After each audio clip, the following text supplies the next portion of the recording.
Could Sam Darnold be a part of a best case scenario for the Carolina Panthers in 2022? Seriously, stop laughing. Like, that's not a joke. At least it wasn't meant to be. Let's get into it here on Locked On Panthers. You are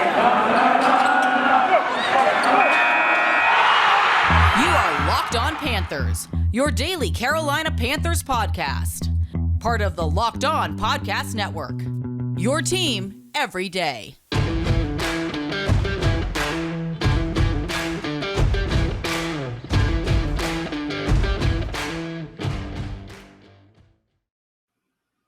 All right.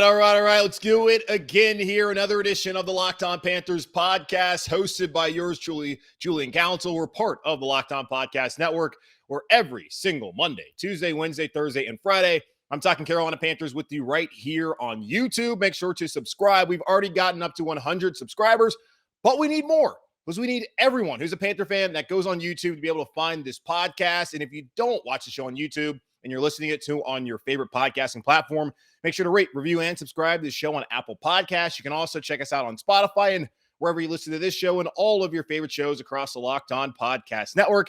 And be sure to follow me, Julian Council, on Twitter. It's right there. If you're watching on YouTube, it's right freaking there. Follow me on Twitter because every single Friday, I answer your weekly Friday mailbag questions here on the show. So you can either at me, at Julian Council, right there, or you can DM me right here. Again, at Julian Council there on Twitter. Okay, so I brought it up. Sam Darnold.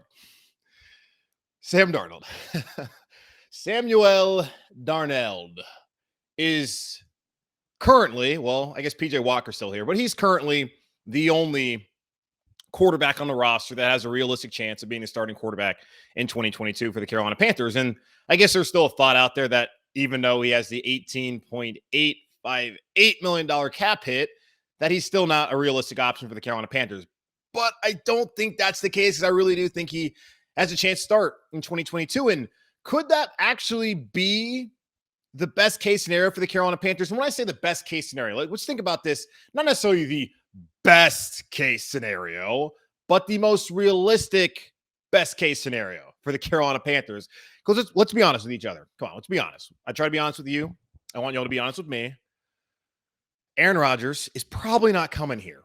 I know we got James Campen. He loves James Campen. It would make sense potentially to come to Carolina, but he also said he doesn't want to be a part of rebuild. This is a rebuilding situation still here in Carolina with the Panthers. The Packers also, by the way, apparently rehired his former quarterback coach, who is 68 years old. Do you think that man came out of retirement to coach Jordan Love? Probably not. And there's also been some rumors that Jordan Love might be up for a trade. Maybe that's something the Carolina Panthers should explore. Scott Fitterer, again, in on every deal. There's a deal I want to talk about later on in the show, though. Russell Wilson. I don't see why he would leave Seattle. You got DK. You have Pete Carroll there. I know you guys have butted heads with the offensive philosophy. You also have Tyler Lockett. Why would he leave Seattle? Doesn't make a ton of sense to me. Desean Watson, apparently his legal stuff, according to reports on Monday, might not be settled now until April 1st. Until that's settled, there's not really a conversation that needs to be had as it pertains to Desean Watson and how he can help a football team, because he's accused of a lot of serious things. So get that figured out. Then maybe we can have the conversation about him coming to Carolina. Jimmy Garoppolo says he wants to go somewhere where people are trying to win. The organization's trying to win, rather. Is Carolina that organization? It could fit. I've said before that I think the most realistic scenario for the Carolina Panthers, if they want to make that obvious upgrade at quarterback, would be getting Jimmy Garoppolo, because you know you can get to the playoffs with him if they're able to re-sign the free agents that they want to re-sign and sign the guys that are key free agents for them this upcoming offseason. I think with Garoppolo at quarterback, they can win. But we know what his ceiling is. Kirk Cousins, again, probably not going to come here. He has a no-trade clause. My buddy Matthew Collar, a Purple Insider who was on the show about 3-4 weeks ago, we had a conversation with him about Kirk Cousins and where he would fit. And it doesn't really sound like he fits here in Carolina. And he also has that massive cap hit. Same thing with Garoppolo. Do you want to take that on in a trade? So when you're looking at the upgrades that are out there potentially via trade, there just aren't a ton of them. And I go back to NFL Live, where you have former Jets general manager Mike Tannenbaum, who, good Lord, there's a reason why he's not in an NFL front office anymore. Yes, he has understanding of how the system works, and he certainly has a better eye for talent than I will ever have. But his record certainly does not make you believe that. He was on NFL Live last week talking about how the Carolina Panthers should sign Mitch Trubisky as competition for Sam Darnold. Okay, I've said this before. You guys know me. I'm a Carolina guy, UNC, love Trubisky. What he did that one season for Carolina when he started, even the year before when he was a backup to Marquise Williams, whenever he came in, good things happened. I liked Mitch Trubisky. I never thought, though, that he was the best quarterback in that class. He was never better than Desean Watson. Now, Mahomes did not expect him to be that good, but they made a mistake. The Chicago Bears did. But he actually helped them win games, get to the playoffs. And Matt Nagy, who's recently been fired, was part of the problem there, as we found out in Chicago. And it wasn't just Mitch Trubisky. But the Carolina Panthers wanted to take a flyer on Mitch Trubisky. It should have been last year when the Buffalo Bills signed him to a nickel to be the backup for Josh Allen. Instead, they traded for Sam Darnold. Like, if you wanted to run the risk, getting a former top 3 quarterback who you thought had potential as a young player, you should have taken one from Chicago who went to the playoffs twice and was never as bad as Sam Darnold has been. Now, I'm not going to get in an argument and conversation whether Sam Darnold, Mitch Trubisky, who's better. It doesn't matter because they're both not starting caliber quarterbacks in the NFL, even though I'm willing to bias. I'm very biased in this, but I'm willing to bet that Mitch Trubisky probably has a better chance of being a starting quarterback in the NFL than Sam Darnold has after 4 years of tape and knowing what Mitch has done before, and the fact that, again, I'm kind of biased in this situation. Again, here, the honesty I'm trying to give y'all. Carson Wentz, who apparently, reportedly, Chris Mortensen from ESPN.com is saying that Carson Wentz, the Colts are likely going to end that marriage after one miserable season. At least it wasn't miserable the whole time, but in the end, it didn't turn out to be where they wanted to go. And Jim Irsay, the owner there in Indianapolis, made it known, much like last year with David Tepper, made it known with Teddy Bridgewater, that we got to get a new quarterback, and I want a Lombardi trophy, and Carson Wentz is not that guy. I've already said last week, hey, you want to bring in Wentz, who's actually had some pretty good success as a quarterback and has taken teams to the playoffs and helped them get to the playoffs and set the Super Bowl winning Eagles team in position to be the number 1 overall seed in the NFC that year, where they could fill in with Nick Foles and go and win a Super Bowl, at least get to the Super Bowl. We didn't expect them to beat Brady and the Patriots that year. Like, Wentz can be a better option than Sam Darnold. But here's the thing. The Carolina Panthers have so many needs that they need to fill here over the next couple weeks that focusing just on the quarterback doesn't make a lot of sense. And that's what got them in this position that they're in right now. We talked about this last week when David Tepper had the conversation apparently with Peter Schrager of Good Morning Football and NFL Network, saying, oh man, it'd be great to have one of these. And they're going to be aggressive in trying to find a quarterback. That's their aggressiveness landed them Sam Darnold.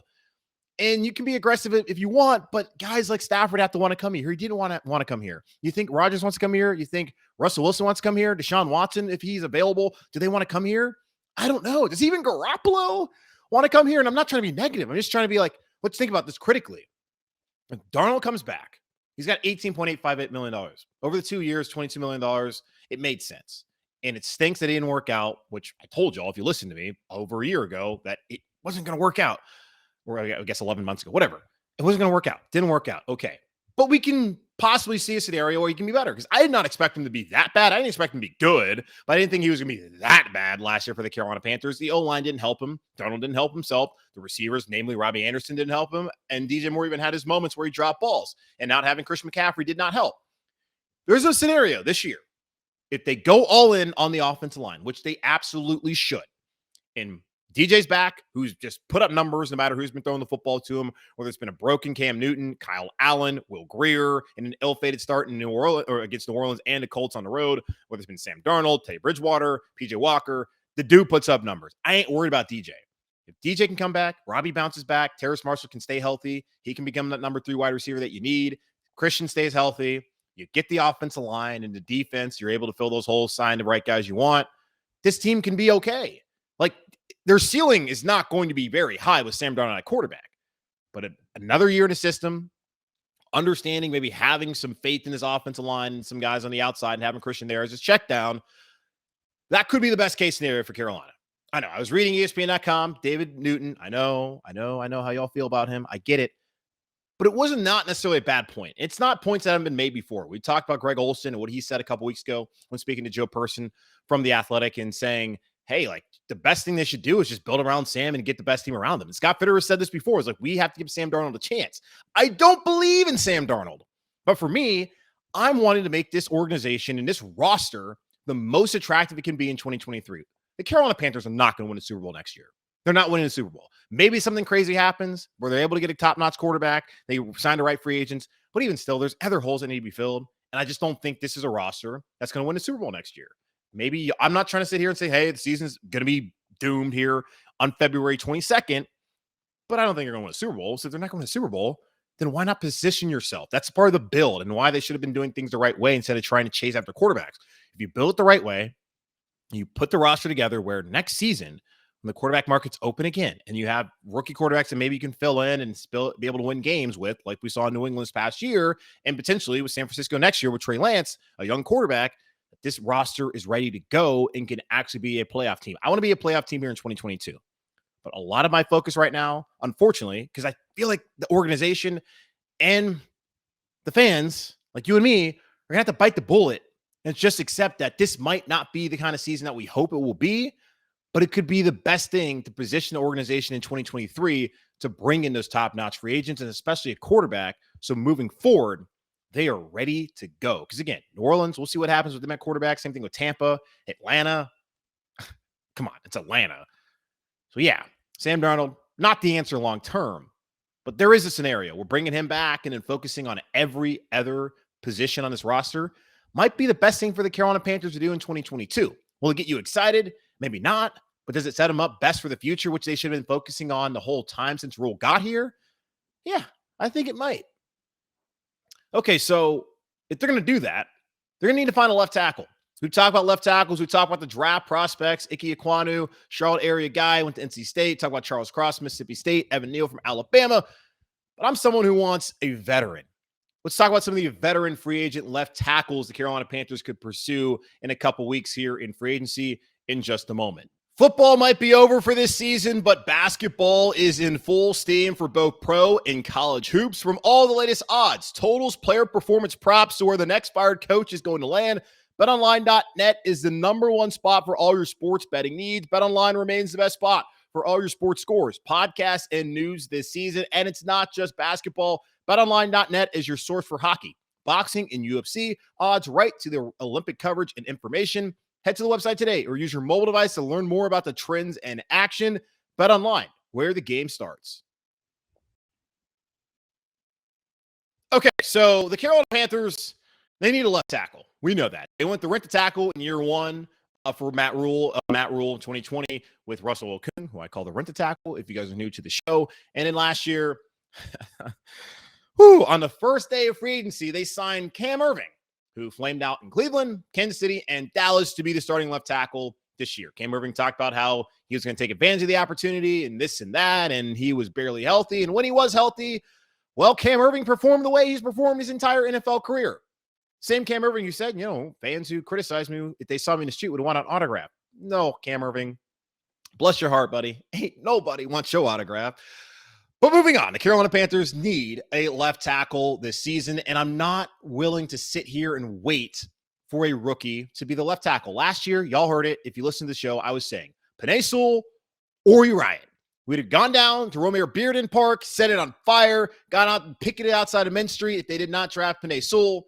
But unfortunately, the Detroit Lions took him off our hands. He played right tackle this past year, and he's not a Carolina Panther, and it breaks my heart every single day because I absolutely loved Penei Sewell and what he could have done for the Carolina Panthers. They did not like Rashawn Slater. At least they didn't value him as a left tackle, saw him more as a guard, and that turned out to be a mistake. Now with James Campen here, who has a track record of developing mid-round picks like third and fourth and fifth rounders into Pro Bowlers and also knowing what a good offensive lineman looks like, maybe the Carolina Panthers can avoid that same kind of mistake with a guy like Ike Ekwonu. But I don't want them to wait until April to go find their next left tackle. I want to go find a proven commodity. Look at the Los Angeles Rams.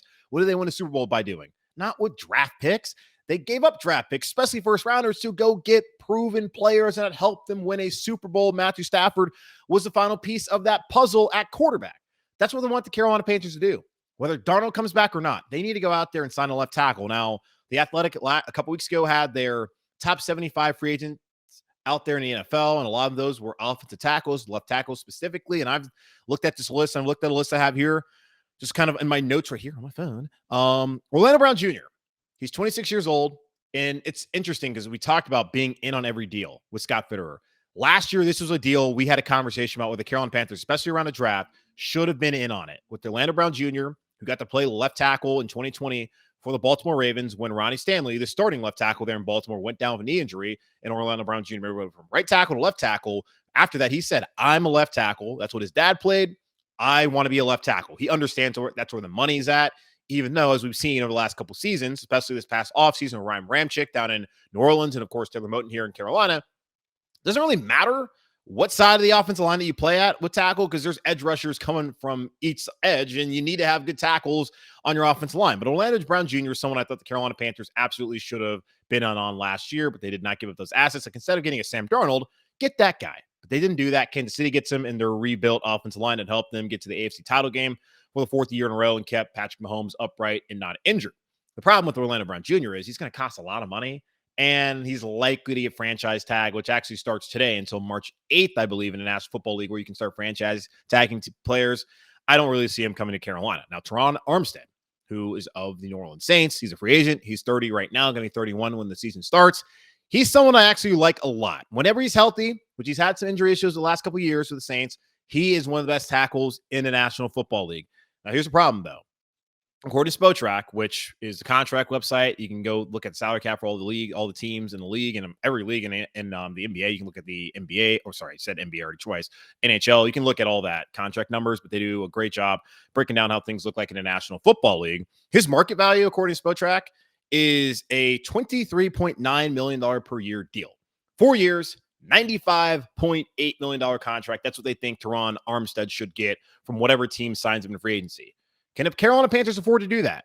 Scott Fitterer said they're going to have to get creative and trying to figure out how they can fit these numbers in the salary cap. I don't know if they can fit that number. Like, they're going to have to give him a massive signing bonus. That's how you can circumvent the salary cap at least for a year. New Orleans has continued to do that. I'm sure they're going to try and do the same thing with Armstead. You have to wonder, after already signing Ramczyk, the right tackle, to a massive deal, can they afford to do that? Same question here in Carolina. You signed Taylor Moton to a massive deal. Can you afford to do the same thing when bringing over left tackle? I don't know. He's still 31, not too old. We've already seen with older players being fine. Now, Cam Robinson might be one that makes a little bit more sense. He's a free agent from Jacksonville, former first-round pick out of Alabama. He's had some injury issues, but for the most part, he's started 61 games out of 61 games that he's played, started all 16 games his rookie year. He's been a starter the whole time. Pro Football Focus this past season, he only allowed one sack over 573 pass blocking snaps. That's really good. Yeah, he's had his ups and downs. The Jaguars didn't want to invest him in long term. At least they have not yet. Yeah, he's worth it. 26, young. I think he's worth the risk. Now, his market value, $16.8 million per year, which is less than Moton. 4 years, $67.3 million contract, something that's a little bit more palatable than the $23.9 that you have to give potentially to Tyron Armstead. Eric Fisher, he's also someone, a common theme here, injury issues, but former first overall pick out of Central Michigan a couple years ago for the Kansas City Chiefs, Super Bowl winner. He's been a multi-time Pro Bowler. Tore his Achilles towards the end of the 2020 season, missed that Super Bowl, which is in part why Patrick Mahomes was getting beat up by the Buccaneers in that game. Was signed by the Colts last year, about $8.8 million contract. Started 15 games, was a better run blocker than pass blocker. Gave up 7 sacks and 11 quarterback hits last season. Not enticing, but it's a position of need, and he's proven that he can at least be capable. And he's been a Pro Bowler, so maybe that's something to look at. Trent Brown, he has played in just 14 games of the last 2 seasons with the Raiders. Then he got traded to New England, where he first started out with Bill Belichick. He's 29. When he's healthy, he performs. The problem is, when is he healthy? Now, it's football. A lot of guys are going to be injured. It's an unfortunate position where you can get rolled up on, and there you go. You're out for a couple weeks. Dwayne Brown was another one of the top 75 left tackles or free agents that they brought up that play left tackle. Has not missed a start. Here's the thing. He's durable. He's 37 years old, though. Has not missed a start the past 2 seasons. He's only missed 4 games the past 4 seasons, all of those coming back in 2019. He has proven, at least not just him, but Andrew Whitworth, who I believe is going to retire from the Los Angeles Rams, just won the Super Bowl last Sunday. He is someone at the age of 40 who started at left tackle in the Super Bowl and had success. Yeah, he's had a little minor things, but nothing major since he got to LA after spending most of his career at Cincinnati Bengals. Whitworth has proven that older players can hold up and be good enough for you. So it's a gamble, absolutely, to ask Dwayne Brown. But because he's been healthy, it makes you want to do that more so than when they brought in Okung. They traded away, and that gave him the cap space with the Trey Turner deal to go to the Chargers. It gave him cap space, which I understand is valuable. How did they use it properly? Now, that's the question you can ask yourself. Certainly, you can criticize and scrutinize, but did not work out because he was never healthy. Had the blood clot issue. Dwayne Brown at that age, not a problem. My top choice is obviously Tyron Armstead. if we're really looking at it and just trying to figure out how they can actually fit that number into the salary cap, might make the most sense if they're going to go out there and get a proven commodity. It might be Cam Robinson, 26 years old. I don't know. There's options, absolutely, for the Carolina Panthers. Now, the problem always circles back to you're paying a quarterback who's not a starting quarterback, $18.858 million against the salary cap this year, and that is unfortunate. But there might be another player the Carolina Panthers might be able to fit into their salary cap as their starting left tackle in 2022, and he plays in Houston. Now, he's not the quarterback you're thinking about. He actually plays left tackle there. Could that be the answer for the Carolina Panthers here in 2022? We'll get into all that here in just a moment. This episode of Locked On Panthers is brought to you by Rock Auto. With the ever-increasing numbers of makes and models, it's now impossible for your local chain auto parts store to stock all the parts you need. Why endure often pointless or seemingly intimidating questioning and wait while the person behind the counter orders the parts on their computer, choosing the only brand their warehouse happens to carry? You have computers have access to rockauto.com at home and in your pocket. Yes, I'm talking about your smartphone, folks. Save time and money when using Rock Auto. Rock Auto is a family business serving do-it-yourselfers for over 20 years. Rock Auto prices are reliably low for every customer. They have everything you can need, from brake parts, tail lamps, motor oil, and even new carpet. Go explore their easy-to-use website today to find a solution to your auto parts needs. Go to rockauto.com right now and see all the parts available for your car or truck. Right, Locked On in their How Did You Hear About Us box so they know we sent you. Amazing selection, reliably low prices, all the parts your car will ever need. rockauto.com. Okay, say you don't like the options I just brought up there for you when it comes to the left tackle market. Maybe you're not a fan of Armstead. He's a saint. Maybe I don't want him. I mean, you probably should want him because he's really good, but he's going to be 31 when the season starts. Cam Robinson's had his moments. Never been a Pro Bowler, but he's played a decent amount. He's a young player. Could be coming into his own. So we'll see. But Jacksonville, you would think, with Trevor Lawrence there, they would want to protect him and re-sign his left tackle. But it does not look like that's going to be the case. Eric Fisher. He's been a Pro Bowler, but I feel like most of the time when he's been in Kansas City as a number one overall pick, he never really lived up to it. And there's a lot of guys that become a number one overall pick who don't really live up to it. You look at the quarterback market out there. Joe Burrow, number one overall pick. Awesome. Baker Mayfield, number one overall pick. Not awesome. He's not bad, but he's not awesome. And Alex Smith was a good player throughout his career, but really never lived up to the number one overall pick billing, especially when you compare him to other guys in his draft class, namely Aaron Rodgers, who have had better careers and, well, in Rodgers' case, a Hall of Fame career. So maybe you don't love the options I put out there and you'd rather get a rookie tackle. And I understand, hey, especially if you're going to get a player who's older in their 30s, like we talk about Dwayne Brown, I would rather have a younger player. My whole thing is I just want it to be solved. I don't want to go into the draft having to hope that the right tackle is there available at 6. Because there's a possibility that, Neal's not going to be there at 6. Let's just be honest with ourselves. People ask me all the time in the Friday mailbag and just tweet at me on Twitter, whatever. There's I don't think it's going to happen. Neal's not going to be available. But if he's there, they're going to take him. I know on good authority that if he's there at 6, he will be a Carolina Panther. Aquanu, again, they look at him more as a guard. Last year, Slater, kind of the same thing. Aquanu's a road grader. If you watch Cincinnati State, they ran left all season long behind that big boy. He is good. But Mel Kiper Jr., like last year when he had Rashawn Slater as his number one guard. Same thing with Aquanu, number one guard. How do the Carolina Panthers evaluate him? Maybe things have changed with James Campen here. I wouldn't put it past them to look at him as a guard again. And like last season, they're not going to draft a guard that high if that's how they have him graded out. But again, we will see how things play out. And in Charles Cross, really good numbers. Pass blocking for Mississippi State. Air raid offense there with Mike Leach down in Stark Vegas. Could be good. But we'll see. It's not ever a sure thing that these guys are going to come in and be an instant impact player and play the level that you want. And you're going up against really good pass rushers. And not to say in the SEC, obviously, Evan Neal, Alabama, Charles Cross, same thing in Mississippi State. They go up against the best. And there's good players in the ACC too of Aquanu. So it's not like they're ever going to have seen an athlete before, but this is a whole different ball game week in and week out when you're going up against some of the best pass rushers in all of football every single week. So I don't know if I want to depend on a rookie left tackle to do that. And I get it. Slater had a great year, but there's also been examples like Eric Fisher, like Garrett Bowles in Denver, who struggled early on in their career. Can the Carolina Panthers afford to do that next season? I don't know, but there might be another option who is a veteran and who could be available. Lance Zierlein of NFL.com. He's an NFL draft analyst. He's also a radio host down at ESPN 97.5 in Houston, host of On the Bench, had Mike Giannitti, who is the executive editor of Spotrac, the contract website we were just talking about, when taking a look at the market value and some of the numbers there for the upcoming free agent left tackles here this season. There's a question that he asked him about Laremy Tunsil and also Desean Watson and what their trade value might be, where Giannitti said to Lance Zierlein, the Watson trade, the Tunsil trade, and probably a Brandon Cooks trade kind of looks inevitable right now. So a trade, the Houston Texans, who are, I don't know what they're doing down there.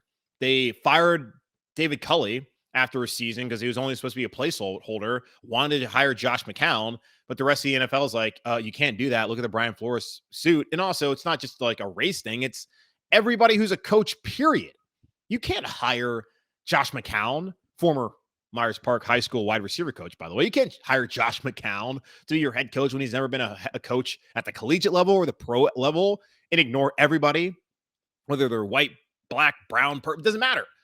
You can't hire him over those people who have worked their entire careers to be a head coach. So they did not do that, end up on Lovie Smith. And I don't know what the deal is down in Houston, but things are weird. Desean Watson, despite being eligible to play this past year, did not play at all with all the lawsuits that he's having to deal with and the deposition that's getting backed up. And that might not be settled now until April 1st, which is only going to delay his possibility of being able to play in the NFL next year. And we'll see if there was any sort of discipline at all. You got that. I mean, they got Cooks. It was just an island of misfit toys last year with all the free agents that they had signed who were veteran guys who went down there to Houston, and they won more games than we thought. And Davis Mills actually looks like he could be maybe the second best quarterback of the 2021 quarterback class. We'll see how things play out, but I don't know what they're doing down in Houston. But if they want to get rid of Laremy Tunsil, who they traded all those picks to Miami for back when Bill O'Brien was the head coach and also operating as a GM, as we found out, is not a good idea. David Tepper, it's kind of happening here. I know you have a real GM, but your head coach has a little bit too much power. And according to reports a couple weeks ago from Walter Football, was on a power trip. Not good. So we know that doesn't really work out. But they want to trade Laremy Tunsil. I am all about it. I don't care about the gas mask thing that happened on draft night a couple years ago. I quite frankly thought it was a little bit hilarious. And also, like, that's kind of sad that he has to go through this on one of the biggest nights of his entire life. But he's worked past it. He's never had any issues outside of that. I was really impressed when he got traded to go to the Houston Texans. How, I know it's a media thing, but every time someone in media locally there in Houston asked him a question, his little scrum, he's like, "What's your name?" Got all their names, got where they report from, personal connection, relationship. I like that kind of stuff. And I've liked Tunsil since he's been at Ole Miss. The dude is a stud, and he's been a two-time Pro Bowler. He is only 27 right now. He'll be 28 when the season starts. At his birthday in August. I would take him in a heartbeat. And if the Texans trade him, the Panthers have to take on a $16.6 million cap hit. That's very similar to the market value that they have on Spotrac, that is, for Cam Robinson at $16.8 million per year.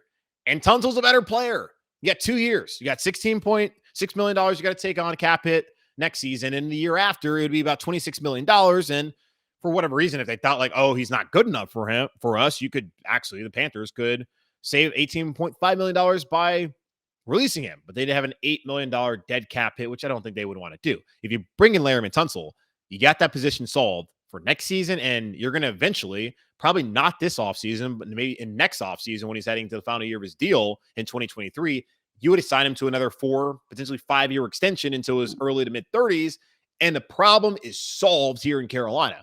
Scott Fitterer says, in on every deal. Scott Fitterer, get in on this deal, buddy, because we need Laremy Tunsil here in Carolina. Sam Darnold, if he's a starting quarterback, needs him.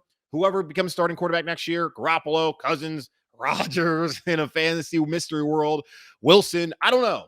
But they need a left tackle here. I don't want to wait till the draft. If Laremy Tunsil's available, go get him and bring that big old boy down here to Charlotte, North Carolina, so we can fix this problem.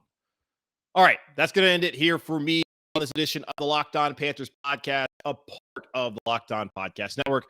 Again, here's truly Julian Council. Follow me on Twitter at Julian Council every Friday. I answer your weekly Friday mailbag questions here on the show.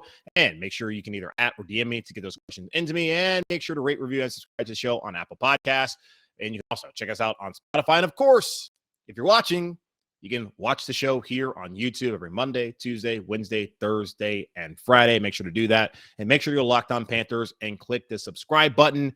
It's the blue one. There's a Locked On Florida Panthers, which is red. If you're a Checkers fan, like I brought up a couple times, you can go click on that if you want to hear what's going on with the former Checker players going up to the NHL.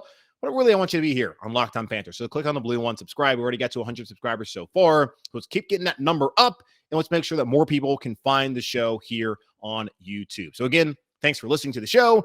Take care, be safe, and I will talk to y'all on Wednesday.